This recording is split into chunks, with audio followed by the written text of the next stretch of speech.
god, the stress is too much. I'm gonna break. I'm gonna break in half. I can't cope with the stress. Like going home, like we're gonna fly home on the 20th of December, apparently. And already that's stressful. Like, are we gonna get COVID? We're not gonna get COVID. We're not gonna know until 3 days beforehand. And then we've got to get all these tests to come back, blah, blah. But with all of this new variant or whatever, they're changing all the rules. I've already done all this stuff and they're changing all the rules. So the test that I ordered for coming back to the UK, it's no longer good enough. It has to be a stronger test. So I've changed that. It was more money and I've lost the money they had, but whatever. But now I have like what is basically an insurmountable problem and I don't know how to fix it. And this has eaten up my entire day and like my heart, it's like, I feel like I'm getting like, you know, palpitations. Like it's just like a weight. It's just like sitting. I just want to like sit in a dark room and cry. So the test, you have to get a PCR test 3 days before flying. That's fine. I did it in August when I went to America last time. Like it was a faff, but we figured it out. Like we did it, you know.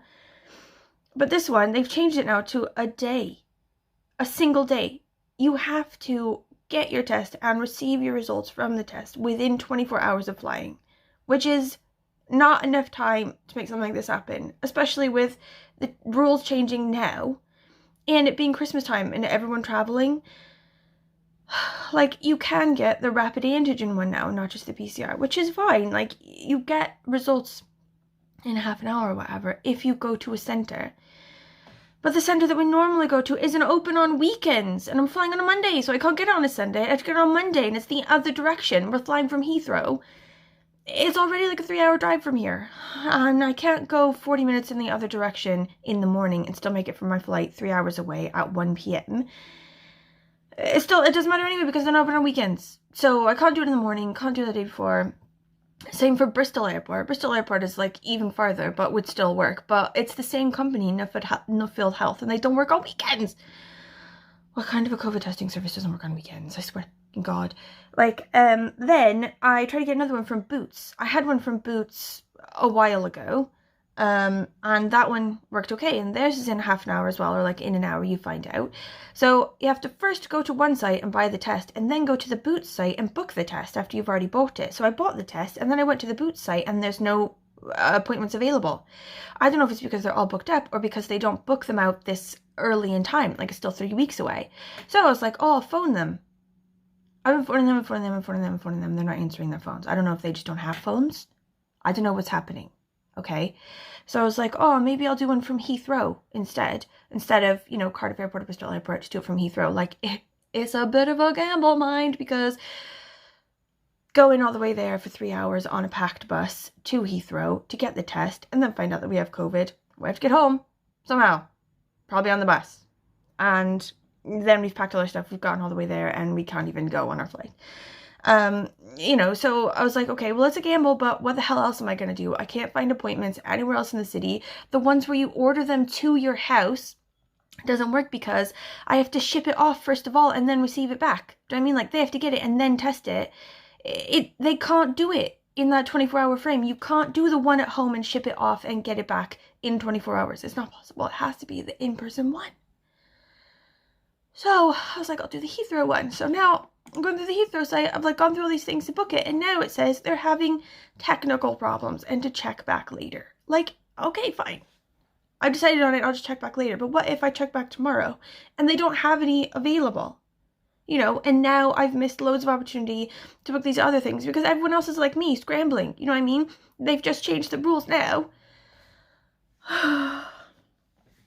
I don't know what to do, and I'm like breaking. It's too stressful. It's too stressful. Like, if I'd known that this was gonna sort of like be a situation, like obviously people can't predict pandemics or whatever, but I would not have chosen to live so far away from my family. Like, you know, expat, fine, you know, in normal times, but expat in like emergency situations, like, fuck it. I don't want to be an expat anymore. I want to be at home. Okay, I think I managed to book something. I don't know if it's the right thing. So that's a worry. Like, to sort of get to Heathrow and find out it's the wrong thing. Or, you know, not finding out you have COVID until 24 hours before you have to leave. Also, potentially the rules will change again. And also, more worryingly, they'll change and I won't know. It's only just like randomly by chance that I realize that my 3-day test that worked for August didn't work this time. And basically I would have just shown up to Heathrow with my kid and all that crap on the bus with a test that doesn't get us there. So, I think I'm, emotionally exhausted. Gonna go have a sandwich, maybe some mulled wine. Maybe something stronger than a mulled wine. Mama's got the nerves. And then, maybe drunkenly run some errands. Go to Ripple. Get some soap. As you do. Okay, packing up my crap, getting ready to go out. I always go out with a book in my handbag. Always. It doesn't matter if I'm just like going to get soap, okay? Like, it's very important. There may come a situation where I need a book. But the books that I'm reading, both books, are massive. Like the Diana Gabaldon one, the Plain Bad Heroines one, they're massive. Like, I can't bring them with me. So I've been walking around recently, like yesterday and today, with this one, Ice by Anna Kavan.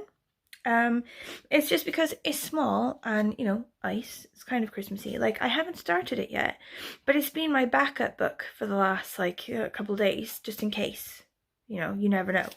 And I'm getting pretty excited about it, actually. I might, jump the queue on this one and actually put it in for me to properly read it after the ones that I'm reading now. Set in a frozen world that is gradually being devastated by ever-encroaching ice, Anna Kavan's masterwork follows one man's pursuit of a mysterious silver-haired girl to the ends of the earth. I think it looks creepy and, dystopian. I'm down. Books update. I am enjoying the two that I'm reading at the moment. So the Plain Bad Heroines, I feel like it's sort of going on. Do you know what I mean? Like, it's going quite long. And I wish that it was shorter, but I'm still enjoying it. I like the setup and everything. So the idea is that they're trying to convince the actors of this movie, this creepy ghost movie, that an actual haunting is happening at this place, but it's not really happening, and only some of the people know that. They're just sort of setting them up for behind the scenes footage of a cursed movie or whatever. So I'm hoping that it will eventually find out that it is a proper haunting and they just thought that they were fooling people. But otherwise the setup is good. The characters are really good, and I like the sort of they go back and forth between the 19th century version of what happened, the original thing that happened, and the 21st century remaking of that event. They hop back and forth in time. And the Outlander one, I feel like if you're not into Outlander, you're not into Outlander, or you are, and you've already finished this book because I'm taking ages. But it's a gold star one. Most of them are Scottish. And they're living now in America at the start of the Revolutionary War. And they're just doing normal backcountry prairie stuff, but also James Fraser, he's got to think about starting a militia, because it's that kind of time.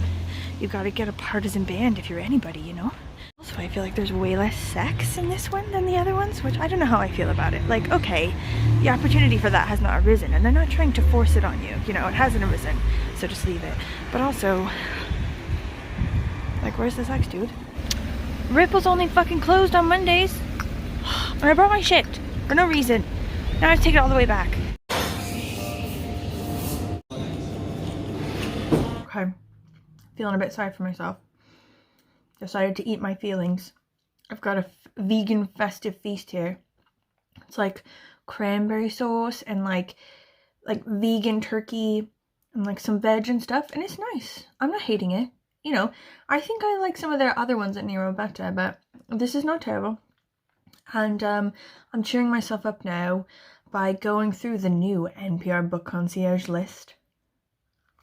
Okay, I talked about this last year as well when it came out, so this might be your second time having a go, but I'm just gonna say just quickly because I'm in love with it so much. NPR, so they're the BBC of America, the publicly funded sort of station. They do this list every year of the favorite books that they reviewed. So they do book reviews and stuff because they're a news channel. And they go through and they do all their favorites and all sort of the best quality ones and then group them, say identity and culture, historical fiction, blah, blah, blah. And then tag them with a bunch of different tags.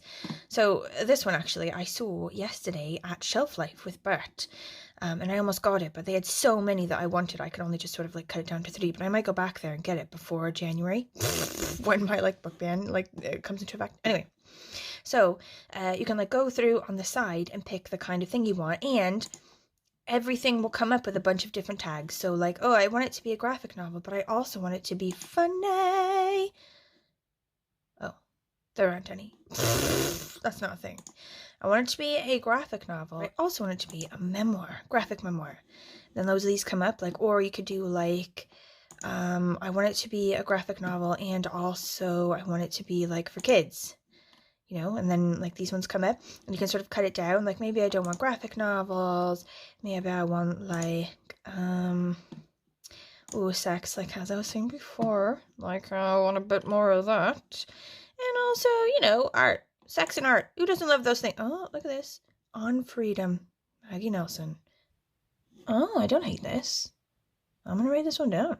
Like I go through it every year, like when it comes out in the beginning of December. I go through it every year and stick all the ones I like into another list and then go through them through the year. And I've never read an NPR Book Concierge book list book and not loved it. So that's like the stakes here, you know? Like that's what we're going with. Did anyone read Jonathan Strange and Mr. Norrell by Susanna Clarke? I feel like this one is a bit like that. I feel like I'm not smart enough or like artistic enough for George Saunders, but looking at this review, I just love the reviewer. Like basically this guy, Corey Turner, correspondent, like if he wrote a book, I would read his book. When my faith in humanity falters, often these days, I reach for either a drink or a George Saunders story. His fiction is the dressing room mirror that finds us naked and vulnerable, capturing us humans to our most embarrassing, selfish, lazy, or lovelorn. Ooh, I almost want to read this book, but I won't. Lol, this one's a kid's book for 4 to 8-year-olds.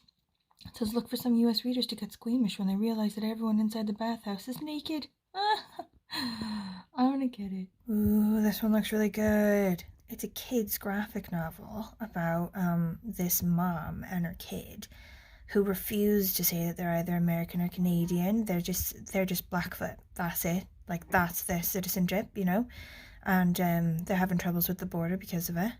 Shit, this one looks amazing.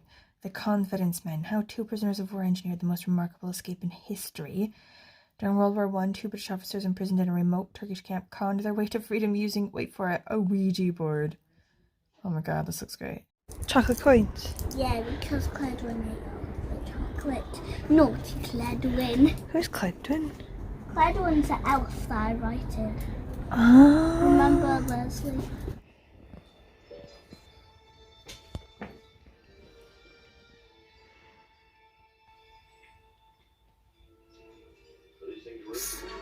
Isn't it, Mum? Ew, ew, ew, ew, ew, ew. And it isn't fair because all of them are them and he's the only one. But lucky him, he didn't eat anything. I think she killed them all, so there's only like one left now in the house. I hope she doesn't kill the little one that didn't. No, the Mogwai. The Mogwai's still okay. I think he's upstairs. It's only the bad one she's got to get now. She got the other ones. Look, the stocking is moving. What? The big one? See the big stocking on the fireplace? There's something in it. Ew. I'll protect you, don't worry. Oh, it was just a robot. Uh-oh.